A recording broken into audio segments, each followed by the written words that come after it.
Box collar construction complete site receipt and interview question. नमस्ते दोस्तों, मैं हूं इंजीनियर मैं हूं आपका साथी इंजीनियर। आज हम बॉक्स कलवर्ट कंस्ट्रक्शन का कंप्लीट साइट रिकैप करेंगे और साथ ही जानेंगे कि महत्वपूर्ण इंटरव्यू क्वेश्चन के बारे में जो अक्सर सिविल इंजीनियर इंटरव्यू में साइट जॉब में पूछा जाता है। यदि आप फ्रेशर हैं, साइट इंजीनियर हैं या सरकारी एवं प्राइवेट जॉब के लिए तैयारी कर रहे हैं तो यह वीडियो आपके लिए बहुत उपयोग होने वाली है। वाई इसमें हम लोग बात करेंगे साइट नॉलेज क्यों इम्पोर्टेंट है।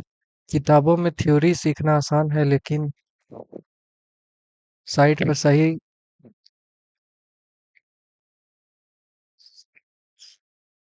साइट पर सही प्रैक्टिकल नॉलेज होने से सबसे ज़्यादा ज़रूरी होता है। साइट नॉलेज से आप कंस्ट्रक्शन कंट्रोल से बेहतर क्वालिटी कंट्रोल बेहतर कर पाते हैं। साइट प्रॉब्लम जल्दी समझते हैं, पहचान लेते हैं, इंटरव्यू में आत्मविश्वास के साथ से उत्तर दे सकते हैं। तो स्टेप बाय स्टेप हम लोग बात करेंगे। सबसे पहले साइट सर्वे और सेटिंग आउट। सबसे पहले साइट सर्वे किया जाता है। क्लाइंट के क्लाइंट के साथ में सेंटर लाइन फिक्स की जाती है, बेंचमार्क लिया जाता है, कोऑर्डिनेट और लेवल चेक किया जाता है। इसके बाद कलवर्ट की लेआउट मार्किंग की जाती है। स्टेप 2 में एक्सकेवेशन। लेआउट के अनुसार एक्सकेवेशन शुरू होता है। खुदाई रिक्वायर्ड लेवल तक की जाती है। यदि सॉइल सॉफ्ट हो तो डिवाटरिंग या सॉर्टिंग भी किया जाता है। एक्सकेवेशन के बाद बॉटम लेवल चेक किया जाता है। स्टेप 3 में हम लोग का पीसीसी होता है। अब बॉटम सरफेस को साफ किया जाता है, उसके बाद पीसीसी प्लेन कंक्रीट सीमेंट डाली जाती है। पीसीसी का उद्देश्य है समतल सरफेस देना, फाउंडेशन को मजबूत बेस देना, रेनफोर्समेंट को मिट्टी से अलग रखना। चौथा स्टेप में हम लोग समझेंगे reinforcement work. Provide drawing and BBS के अनुसार स्टील काटी और बांधी जाती है। कवर ब्लॉक लगाए जाते हैं। लैप लेंथ स्पेसिंग और एंकरेज चेक किया जाता है। इंजीनियर द्वारा रेनफोर्समेंट इंस्पेक्शन के बाद भी अगला कार्य किया जाता है।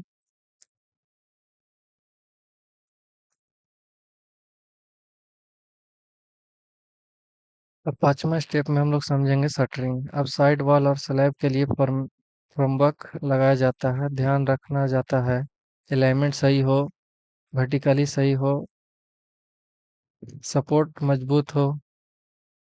स्टेप 6 में कंक्रीट कास्टिंग।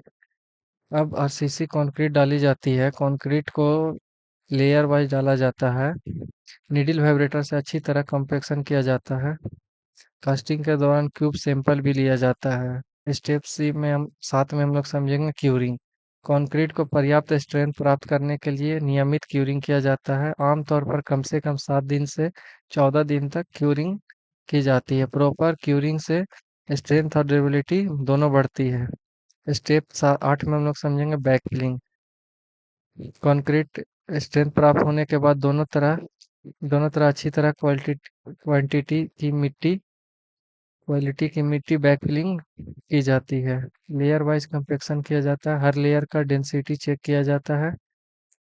स्टेप 9 में फाइनल इंस्पेक्शन। अतः अंत में जो इंजीनियर निम्न बिंदुओं पर जांच करता है: dimension, level, alignment, concrete finishing, honeycomb, drawing follow.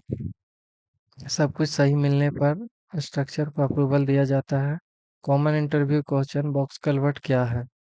एक box culvert reinforcement concrete structure को रोड या रेलवे के नीचे पानी से सुरक्षित प्रवाह के लिए बनाया जाता है, जिसमें व्हीकल भी अंडरपास में जाता है। क्वेश्चन 2: पीसीसी क्यों डाली जाती है? फाउंडेशन को समतल और मजबूत बेस देना तथा रेनफोर्समेंट को मिट्टी से अलग रखने के लिए। स्टेप 3 में कवर ब्लॉक का उद्देश्य क्या है? स्टील को रिक्वायर्ड कवर कंक्रीट कवर देना ताकि कोरोजन से सुरक्षित मिल सके। क्वेश्चन 4 में कंक्रीट में वाइब्रेटर क्यों लगाया जाता है? एयर वॉइड हटाना, अच्छी कॉम्पेक्शन प्राप्त करने के लिए कंक्रीट की स्ट्रेंथ बढ़ाने के लिए। क्वेश्चन 5 में क्यूब टेस्ट क्या होता है? कंक्रीट की कंप्रेसिव स्ट्रेंथ जांच करने के लिए क्यूब टेस्ट करते हैं। छठा क्वेश्चन, बैक फिलिंग कब शुरू करनी चाहिए? जब कंक्रीट आवश्यक स्ट्रेंथ प्राप्त कर ले और इंजीनियर अनुमति दे। सातवां, हनीकॉम्ब क्या है? कंक्रीट में खाली जगह या वॉइड रह जाता है, प्रॉपर कंपैक्शन ना होने के कारण होता है। आठवां क्वेश्चन, बीबीएस का फुल फॉर्म क्या है? बार बेंडिंग शेड्यूल। नौवां क्वेश्चन, कंस्ट्रक्शन शुरू होने से पहले सबसे जरूरी डॉक्यूमेंट्स कौन सा होता है? अप्रूवल ड्राइंग और approval method statement. Question 10, site engineer की सबसे महत्वपूर्ण जिम्मेदारी क्या होती है? क्वालिटी, सेफ्टी, प्रोग्रेस और ड्राइंग के अनुसार सही एक्सहिबिशन सुनिश्चित करना। इम्पोर्टेंट टिप्स में हम लोग बात करेंगे, इंटरव्यू में हमेशा याद रखें। ड्राइंग समझे, कंस्ट्रक्शन एक्सक्यूजे याद रखें, क्वालिटी टेस्ट जाने, सेफ्टी रूल पालन करें, प्रैक्टिकली एग्जाम्पल के साथ दे। एक अच्छा साइट इंजीनियर की पहचान केवल थ्योरी से नहीं बल्कि प्रैक्टिकल नॉलेज, क्वालिटी कंट्रोल और कंस्ट्रक्शन एक्सक्यूजेस से समझ आती है। यदि आप इस सभी स्टेप को अच्छी तरह समझ लेते हैं तो साइट एजुकेशन और इंटरव्यू दोनों आप में आपका प्रदर्शन बेहतर होगा। तो दोस्तों, आज हमने बॉक्स कल्वर्ट कंस्ट्रक्शन का कंप्लीट साइट रेसिपी और महत्वपूर्ण इंटरव्यू क्वेश्चन सीखे। अगली वीडियो में हम सीखेंगे बॉक्स कल्वर्ट में क्वालिटी कंट्रोल। सीखेंगे हम लोग बॉक्स कल्वर्ट का rate analysis and costing estimating. Complete video में हम लोग समझेंगे इसको।